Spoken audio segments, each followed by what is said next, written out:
जय श्री कृष्णा, राधे राधे, श्री हरिदास। स्वागत है आप सभी का। आप सभी को माघ मास में आने वाली जया एकादशी की हार्दिक शुभकामनाएं। माघ मास के शुक्ल पक्ष की एकादशी को जया एकादशी व भैमी एकादशी के नाम से जाना जाता है।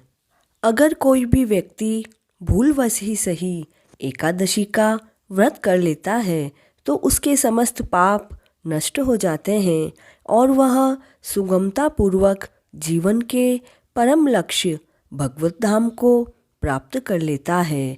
एकादशी के दिन अन्न का त्याग करना अनिवार्य है।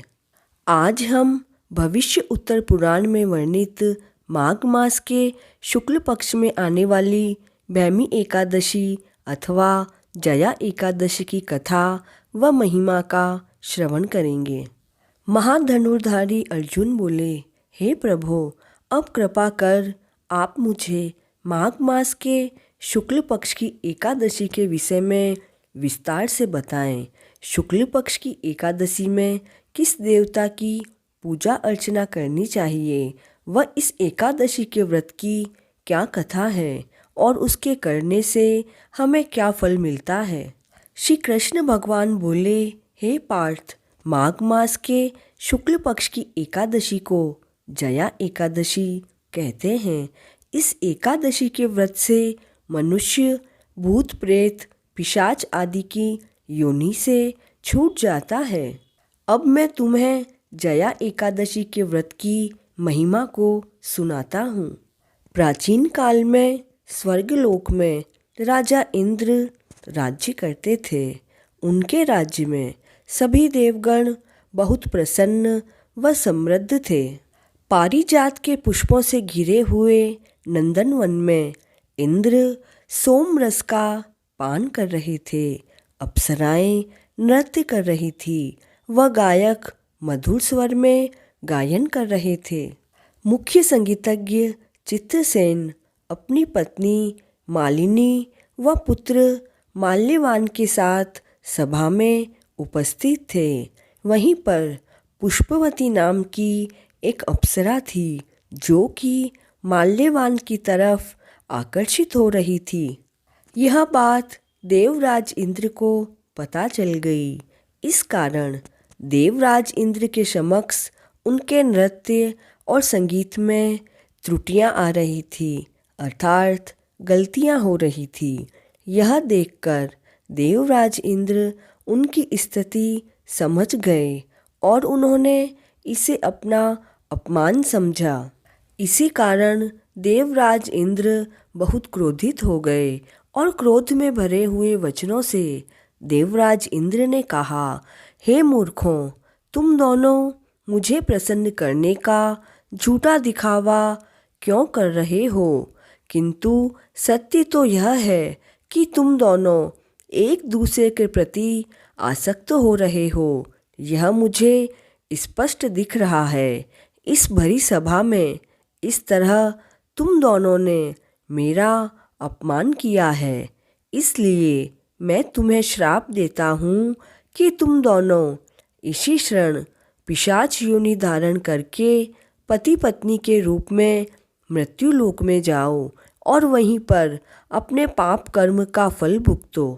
देवराज इंद्र के ऐसे कठोर वचन सुनकर माल्यवान और पुष्पवती शर्मिंदा हुए। उसी क्षण वे दोनों सुंदर नंदन वन से पिशाच देह प्राप्त करके पृथ्वीलोक में हिमालय के शिखरों पर पहुंच गए। वहां पहुंचते ही उनकी स्वाद, स्पर्श, गंध सभी संवेदनाएं लुप्त हो गई। उसी स्थान पर चारों ओर बर्फ जमी हुई थी, जहां ना तो खाने के लिए कुछ था और ना ही पीने के लिए। ठंड के कारण उनके दांतों में कंपन हो रहा था। इस प्रकार वे अपने दिन व्यतीत कर रहे थे। एक दिन माल्यवान अपनी पत्नी से बोला कि न जाने हमने ऐसे कौन से पाप कर्म किए जो कि हमें पिशाच देह प्राप्त हुई। इस तरह शोक करते हुए वे दोनों एक गुफा के अंदर बैठे रहे। उस दिन ना तो उन्होंने कुछ खाया और ना ही कुछ पिया।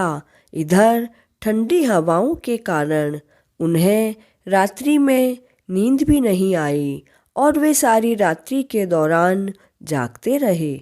सौभाग्य से वह दिन भैमी एकादशी अर्थात जया एकादशी का था। उस दिन उन्होंने जो बिना खाए पिए उपवास किया वह रात्रि में जगने के कारण दूसरे दिन प्रातः होते ही उनके जीवन में दिव्य परिवर्तन आया। उन्होंने पिशाच का शरीर त्याग करके देवताओं के अपने शरीर को पुनः धारण किया। आकाश से पुष्पों की वर्षा होने लगी और दिव्य विमान उन्हें स्वर्ग ले जाने के लिए वहां पर आ गया।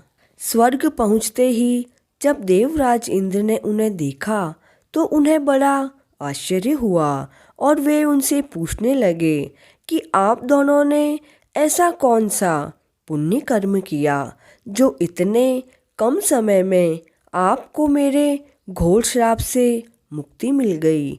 इस प्रश्न का उत्तर देते हुए माल्यवान ने बड़े विनीत शब्दों में कहा, हे राजन, यह केवल प्रभु श्री कृष्ण की कृपा के कारण हुआ है।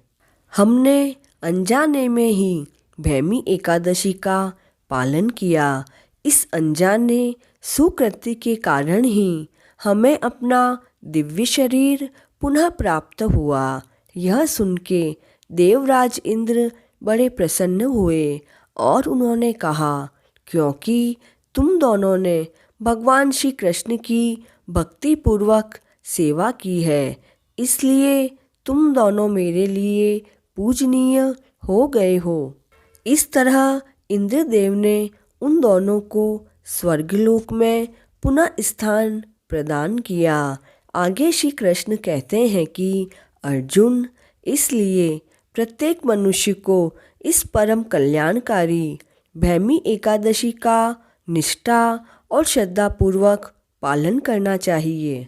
इस दिन किया गया उपवास जीवात्मा को वैकुंठ की प्राप्ति कराता है और जो मनुष्य इस एकादशी की कथा का श्रवण व पठन करता है वह सहस्त्रों वर्षों तक स्वर्ग में निवास करते हैं। देखिए, संगीत एक साधना है, एक विद्या है। इसमें पवित्रता आवश्यक है। फिर जिस सभा में अपने से बड़े गुरुजन आदि उपस्थित होते हैं वहाँ पर प्राणी को संयम और मर्यादा को बनाए रखना चाहिए ताकि गुरुजनों का सम्मान बना रहे। गुरुजनों का अपमान करने वाला घोर नरक को भोगता है। ओम नमो भगवते वासुदेवाय मंत्र का जाप करते हुए अपनी एकादशी को सफल बनाएं। जय श्री कृष्ण।